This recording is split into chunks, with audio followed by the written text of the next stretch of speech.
mu cyumweru gishize nanone nibwo intambara imaze amezi 33 irwanirwa muri Ukraine yinjijwe noneho mu gice cyayo kiruhanije cyane kurusha ikindi gihe cyose yamaze irwanwa.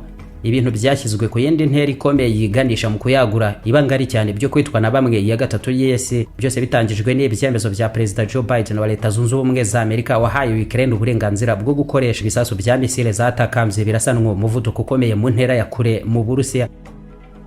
Ukraine nayo ntiyazuyaza ku itariki 19 z'uku kwezi itangira kubikora koko ibivundereza ku Burusiya byihariye mu ntara ya Bryansk. Hashire iminsi mike gusa Abongereza nabo bakabemerera kurasa mu Burusiya misile za Storm Shadow. Mu minsi ibiri yakurikiyeho Uburusiya nabwo busa n'ubwari bumaze igihe kinini bubyitegura, nabwo bwakoze mwibanga misile karundura za Oreshnik. Izo ni ICBM ziraswa mu ntera ya kure zagezwa mu birometero bigera mu 5000 zigacomekwaho kandi n'ibisasu kirimbuzi. Kuri iyi nshuro n'Uburusiya noneho bwahinduye Ukraine ikibuga cyo kugeragerezaho intwaro nshya zabwo. Ibyihariye kuri iyi ntwaro nshya nayisani yakangaranije bose ibi bisasu bya misile za Oreshnik. Nuko Burusiya kimwe n'abandi mu nzobere mpuzamahanga abashimangira ko nta na kimwe kibaho gishobora kubikumira ngo bibe byabuzwa n'ubundi kwisekura aho Abarusiya babirasa. Theodore Posto yahoze ari umujyanama w'umugaba mukuru w'ingabo z'Abanyamerika zirwanira mu mazi, aranyomoza amakuru yose yavuga ko mu burengerazuba bwese ngo bashobora kubona ibindi bitwaro birinda ikirere byakumira izi misile Oreshnik. Ati Aegis Shore, Third, Patriot cyangwa Iron Dome, izitwa zose ko arizo ntwaro zihambaye ubungubu mu byo kurinda ikirere nta nimwe muri zo yabasha gukumira ibi bisasu bishya by'Abarusiya. Ababivuga batyo wenda ntabwo bazi ibyari byo cyangwa se barabeshya babigambiriye cyangwa nanone bakabikora nk'anabatyo mu buryo bwa politike, ariko barabizi neza ko bidashoboka. Naho kuvuga ko izi ntwaro zose zirinda ikirere tuzi zakumira izi ICBM z'Abarusiya Oreshnik bimeze nko kuyibwira ko imikorere y'imodoka zo hambere abantu batangiye kugendamo hari icyo yahurizwaho n'izubu zitwarwa n'amashanyarazi ngo kuko zose ari imodoka gusa. Izi misile nshya Oreshnik Uburusiya buheruka kugeragereza bwa mbere muri Ukraine zahabuye bikomeye cyane rwose uburengerazuba bw'isi ku buryo bo hose barwana no gushakisha ibyo bakora noneho mu kuzikumira mu gihe zabaraswaho. Intwaro kugeza aka kanya bumva bakoresha mu kuzikumira ntayo bazi cyangwa bafite kugeza ubu, ariko mu bindi bihugu nk'Ubudage ubu bo icyo bahugiyeho cyane n'ugukaza ubwihisho bw'umutamenwa, bateganya ko ariho igice kinini cy'abaturage babo batuye mu mijyi bahungira mu gihe Uburusiya bwatangira noneho kuzibarasaho nabwo. Abadage nibo baza ku mwanya wa kabiri kugeza ubu mu gutera inkunga ikomeye Ukraine mu kurwanya Abarusiya. Mu gihe ibintu bikomeje kuzamba cyane rero bakaba bakeka ko ari bo ba mbere Uburusiya bushobora kurasa ibisasu by'ubukana buhambaye nk'ibi, bakaba ngo banabizi neza ko kubikumira kugeza ubu batabishobora, nebura kureba iyo bakwehisha akaba ari byo bashyizemo ingufu rero zose. Mu Budage ubwihisho nk'ubwo bwakoreshwa neza burabarirwa muri 600, ubwo bwose n'ubwahungiramo abaturage bose hamwe batarenga ibihumbi 500 gusa, mu gihe abaturage b'Abadage bose hamwe bagera muri miliyoni 84. Ne bankers cyangwa ubwihisho nk'ubwo bugera mu bihumbi 2 nibura abari kuvugurura babukomeza byisumbuyeho mu bice bitandukanye by'imijyi yabo. Station za gari ya moshi na parking nyinshi z'ibinyabiziga nizo bari guheraho bazihinduramo ubwihisho bwaho bahungiriye ibisasu rutura nka Oreshnik baraswaho n'Uburusiya. Abaturage bose muri iki gihugu cy'Ubudage nabo barakangurirwa kwiyubakira iwabo mu ngo ubwihisho nk'ubwo munsi y'inzu zabo, amagaraje na za cave byose bakabihinduramo za bankers. Ku rundi ruhande Ukraine nayo ubungubu iratakambira cyane uburengerazuba bw'isi ngo bakore uko bashoboye kose bayishakira ibindi bitwaro by'ubukana bwisumbuyeho birinda ikirere byasengeza imisile za Oreshnik z'Abarusiya. Aho rero uretse kuba abandi bemeza ko bitwaro byana bishobora ntabyo, ariko nibiriho bisanzwe bikoreshwa birasa naho atari igihe cyo kubiha Ukraine kuko nabo babikeneye cyane mu bihugu byabo. Izo ni misile ziraswa mu birometero birenga 5000 bisobanura ko byaraswa n'ahandi henshi mu Burayi na Leta Zunze Ubumwe za Amerika ubwaho. Mu muryango gutabara na OTAN nabo bashyize mbere cyane gahunda yo gukora ubundi buryo bushya burenda ikirere cy'ibihugu byabo mu Burayi no gukomeza gufasha Ukraine mu gihe Donald Trump nka president mushya wa Leta Zunze Ubumwe za Amerika zabageze ku butegetsi kuko agahagarika amafaranga yose atangwa mu bya gisirikare n'intambara muri Ukraine. Ubwo kugeza aka kanya rero barasa naho nta kindi bafite cyakumbereza imisile nshya z'Abarusiya no gucukura imyobo rero n'ubuvumbo bwo kwihishamo nta kindi. Ibi byose bikomeje kugaragazwa nk'intambwe nyinshi ziterwa byihuse ziganishwa mu ntambara ya gatatu y'isi kuri bamwe, cyane cyane noneho ubwihangana no kwishishanya mu buryo bwako kanya bitangiye kubarizwa hagati y'Ubudage n'Uburusiya, birebutsa imwe muri paji zikomeza amateka y'intambara ya kabiri y'isi. General Valery Zaluzny wahoze ari umugaba mukuru w'ingabo za Ukraine waremeza ko intambara ya gatatu y'isi yatangiye kurwanwa kera. Kuri we ngo igisigaye ahubwo nuko mu minsi iri imbere ari ukongera kubona ingabo mu matsinda magari cyane agizwe n'abasirikare babarirwa muri za miliyoni bava mu bihugu byishyize hamwe bagera ku rugamba rumwe bagomba guhanganamo n'abandi bangana nabo baturuka mu bindi bihugu.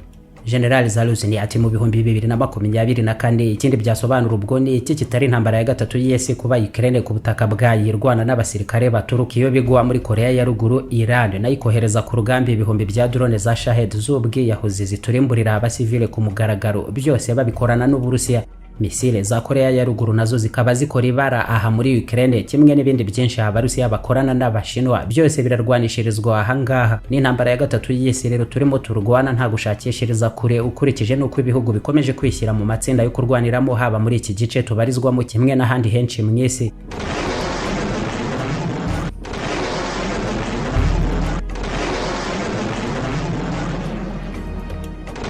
Uburusiya, Ubushinwa, Korea ya ruguru, Iran, Syria na Yemen ku ruhande rumwe, urundi Ukraine, Ubwongereza, Ubudage, Leta Zunze Ubumwe za Amerika n'abandi banyaburayi binyuze mu muryango wo gutabarana wa OTAN. Ni nayo matsinda magari kugeza ubu bigaragazwa ko nta kabuza ashobora kugonganira mu Burayi bw'Uburasirazuba. Intambara none ikaba yakwagukira no mu bindi bihugu uhereye aho ngaho, kuko ngo ari intambwe ebyiri zonyine gusa zisigaje guterwa zirenga kwihangana ririho. Intambara n'ibitero bigahita bitangizwa noneho no mu bindi bihugu bitari Ukraine yonyine, n'ibisaso kirimbuzi bya bamwe bikaba nabyo byatangira noneho kuraswa ku bandi. Ni mu gihe ubundi byari bisanzwe ari ibikomozwaho nk'ibitekerezo biraho gusa bijyanishwa n'impungenge ziriho, ariko noneho ubu mu buryo bweruye ni intambara ya gatatu yese garukwaho kugeza no mu buyobozi bukuru bw'ingabo z'ibihugu bimwe na bimwe birebwa n'iyi ntambara. Nko mu Bwongereza baryamye amajanja biteguye kurwana ku kanya n'Uburusiya ngo mu gihe bwakohereza ingabo zabwo mu kindi gihugu icyo ari cyo cyose baturanye kibarizwa mu muryango wa OTAN. Ngo ku kanya Abarusiya bakigira umupaka w'ikindi gihugu bambuka muri ibyo, Ubwongereza nta kabuza nabwo ngo buzahita bwohereza ingabo zabwo byeruye n'intwaro zose zishoboka. The first point I would make is that if the British Army was asked to fight tonight, it would fight. Umugaba mukuru wungirije w'ingabo z'Ubwongereza Lieutenant General Rob Magowan ati Minisiteri y'Ububanyi n'Amahanga yacu iheruka kubigarukaho. Icyo nge mbivugaho ni iki: ese ingabo z'Ubwongereza zisabwe kurwana n'Abarusiya muri iri joro byakorwa? Ndasubiza nti yego, niko byagenda rwose. Muri iki cyumba sinshaka ko hari uwakwibeshya ko ingabo z'Uburusiya niyo byaba muri iri joro nyine zambutse imipaka zikagira ibindi bihugu zitera mu Burayi bw'Uburasirazuba tutabikora. Abasirikare bacu bahita berekezayo ako kanya tukarwana.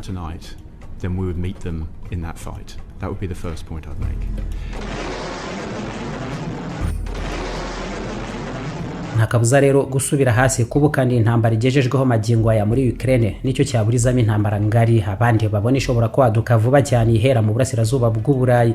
Ibyo abandi bakabona binashobora kujyana wenda n'ibyemezo bya Donald Trump wabasha guhagarika koko inkunga kuri Ukraine, n'ubwo inzira yifuza ko intambara ihagarikwamo nazo zigoranye cyane, uhereye ku kubasaba igihugu cya Ukraine guharira Uburusiya ibice hafi byose bugenzura ubu ngubu byahoze kuri Ukraine nyine, nayo ikaba idashobora kubikozwa no mu gihe abandi banyaburayi bakiyemeza neza ko n'Abanyamerika bahagarika inkunga zabo zose bo bazaterateranya uko bashoboye bagakomeza kurwanya Abarusiya muri Ukraine. Nyamara ariko abandi nabo ntibabura kugaragaza ko Abanyamerika nibivana mu ntambara ngo byashoboka ko kwagukira kwayo noneho ahandi nabyo ari ibintu byaba byerenzwe nibura mu gihe runaka. Golden fashion, ikitwa imyenda n'inkweto. Menya neza ko kuva ku rudodo, ibitambaro, impu, umudeli w'imyenda n'inkweto mu moko yabyabaho cyangwa twanaguhimbira twe tukwambika by'ikigero kijyana n'ibipimo mpuzamahanga by'ubuziranenge. Ugura cyangwa urangura utuganirwa hagati mu mujyi wa Kigali mu nyubako ya T2000 iruhande rwa 2000 Hotel. Wanaduhamagara kandi kuri izi nimero ureba hazose. Ikaze muri Golden Fashion, uruganda rukurimbisha nyabyo. Tugereho maze useruke mu bandi waka nk'inyenyeri ukeye nk'ipamba abandi bumirwa. Ibanga ariko ni iryo nta rindi. Golden Fashion. Tekereza ko hari ukuba wibereye Rubavu cyangwa Bukavu nk'ubwo, ariko ukaba ukeneye imashini 10 z'ubuhinzi, imwe muri zo ipima tone 3 kandi uzishaka vuba cyane, aho zaba ziherereye mu birometero bisaga 9500 kure yawe. Uretse intera, uburemere bw'izo mashini nabwo ni nko kuba hari ugomba kugupakirira isi yose ayigushyikiriza Rubavu cyangwa Bukavu. Nyamara kuvana ibicuruzwa hafi aha kimwe niyo bigwa bigezwa muri buri mudugudu kwese hatitawe ku ngano yabyo n'uburemere, bisaba umunyamwuga, ubushishozi bwihariye n'ubunararibonye bya Diamond International Logistics. Kandi dupakira mu buryo butandukanye kuva kuri full container cyangwa no mu buryo bwa groupage. neza mu mutekano wose kandi bwangu, niko ibyo watumije twe tubigushyikiriza. Imizigo n'ibicuruzwa tubyambukana byihuse, ikirere, inyanja n'ubutaka mu gihe nyacyo tukabigushyikiriza hano, ndetse niyo za Kamembe, Rubavu, Goma, Kampala, Burundi, Sudani, Zambia ndetse n'ahandi hose kwese. Mu zindi serivisi nyinshi z'ubuntu ku bakiriya bacu, abajya kurangura tubafasha kubona impapuro z'urugendo nka visa n'izindi, tubafata ku kibuga cy'indege tubageza kuri hotel no kubahuza n'inganda zifite ibicuruzwa mushaka, tubafasha kandi kwishyura ku ruganda, tukanabunganira igihe gishoro cyababana gito, tunabaha kandi ubujyanama mu ishoramari. Diamond International Logistics ikorera i Kigali mu nyubako ya Chic hejuru ya MTN muri etage ya 2 umuryango numero F046A, ikagira ibiro n'ububiko muri Turkiye, Gwangju na Ubu mu Bushinwa, Dar es Salaam muri Tanzania na Mombasa muri Kenya. Waduhamagara kandi kuri 0788 31 85 no ku murongo utishyurwa 35 nta kindi gihe inzu yatakanwa amabengeza nka nyuma yo guterekwamo intebe zacu byonyine. Sofas and sectionals ni nacyo gihe rwose uzabiruhukiramo mu kanyamuneza kose n'ibiganiro mu njyana utarambirwa, kimwe n'intebe zo mu bustani n'amabaraza. Dining sets z'amabengeza kuva ku ntebe n'ameza by'amabara tabura n'ubundi gutera apeti, ibitanda, matla n'utubati, aho n'icyumba cyawe cyose duhindura ingoro y'ibitotsi no kuruhukana inzozi. Ibikoresho byo mu biro nk'ameza n'intebe biguherekeza kuva ku bitekerezo, imigambi yawe kugeza ku musaruro wose. Gana Golden Furniture dukorera rwagati mu mujyi wa Kigali mu Rubavu rw'inyubako yo kwa Rubangura munsi y'igicupa cya Coca-Cola. Uragura tunagutwaze ku buntu, naho ibiciro byacu byo ni nko ku ruganda n'ikiranguzo. Hamagara ku buntu 1514 cyangwa kuri 0788 200 507. Ikaze muri Golden Furniture. Ubwubatsi buriya ni bumwe mu bumenyi, ubuhanga niyo mpano itangaje cyane ku kiremwa muntu. Nk'inzozi utekereze nawe ahantu hari ikibanza gusa ubutaka bukorerwaho ibindi, rimwe ukagira utya ukahatunguka rwose ugasanga harashyizwe inyubako utahasize. Ibyo bihinduka ikintu kidasanzwe rwose mu maso yawe, uba wagira ngo yarahimejeje. Cyangwa nanone ukagira utyo ugasanga inyubako yari yo guturamo gusa yarahinduye ubucuruzi n'ibiro, cyangwa nanone kuyivugurura gusa ugasanga yarabaye indi yindi. Mu mishinga nk'iyi y'ubwubatsi uhereye ku gitekerezo gusa gihindurwamo inyubako, Mess Limited nitwe bafatanyabikorwa bawe bizewe mu guhinduramo inyubako ifatika inzozi n'ibitekerezo byawe mu bwubatsi.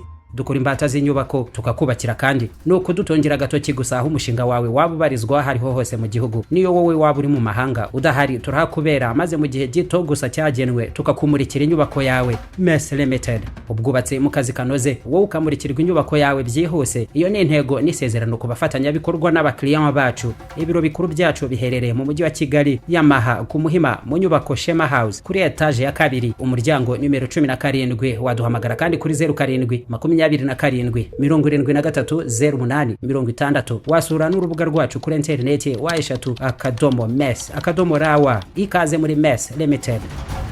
Hello, nitwa Yvette, turi muri iFixing nk'uko urimo kubibona. Nkuzaniye amakuru meza cyane, niyo mpamvu ndi kuyavuga nishimye. Dufite ibibazo bigera ku 10, ni promotion dushaka kubaha abakunzi bacu, abantu bibwira ko bakunda ibintu bya Apple, ibintu by'amatelefone, ibintu byinshi cyane bijyanye n'iryo koranabuhanga. Ibyo bibazo 10 rero urabibazwa, hanyuma wabisubiza byose uko byakabaye. Ni ibibazo 10 byonyine, mu by'ukuri biroroshye ku muntu ukurikirana. Dushobora kuguha kimwe muri ibi bihembo. Reka duhere kuri iPhone. Ushobora guhabwa kuri iPhone guhera kuri 11 ukayitwara ikaba iyawe. Ushobora guhabwa kino ndakivuga nyuma, ushobora guhabwa iPad nayo ikaba iyawe burundu kubera ibyo bibazo 10 byonyine. Ushobora kandi guhabwa akagakarita, hanyuma mu gihe kimwe mu bikoresho byawe byagize ikibazo ukaza tukabisana kandi ku buntu mu buryo bwiza cyane, bikongera bikaba bishyashya. Hanyuma igihembo cya nyuma dushobora no kuguha ibihumbi 100 by'amafaranga y'u Rwanda mu gihe wasubije bya bibazo byose uko ari 10 mu buryo bwiza. Hanyuma ushobora kwibaza ngo ndamutse nje nkasubiza bino bibazo ariko simbyuzuze byagenda bite? Ufite amahirwe agera kuri 3 yo kugaruka kwiyandikisha. Bwa mbere urumva biranze, bwa kabiri wagaruka tukakwandika ukabazwa, byakwanga ukongera ukabazwa bwa gatatu. Hanyuma rero ushobora gukurikirana amakuru yose kuri The Fixers ukabasha kumenya ndetse no gusobanukirwa byose. The Fixers ni YouTube channel iriho n'andi makuru menshi kandi meza cyane ajyanye n'ikoranabuhanga, havuyemo n'ibingi by'ama iPhone gusa. kuri The Fixers rero uzamenyeraho byinshi bitandukanye bijyanye n'amakuru yacu hano muri iFix. Ikindi mu gihe utsinzwe izo nshuro zose bikanga nyine, hari igihe umuntu azazi ko azi ikintu agasanga ntabwo birimo gukunda, tuguha tike, ntabwo twishimira ko wagenda n'amaguru, tuguhereza 5,000 ugataha ukagenda ugasubiramo ukagaruka gutyo kugeza inshuro 3 zose zirangiye. Bantu rero mukunda ikoranabuhanga, abantu mukunda ibintu bya Apple, abantu mukunda ibintu birimo ibintu by'ama iPhone, ni karibu muri iFix, ni karibu kuri The Fixers, nimuze tubane, turabakunda cyane. Bye.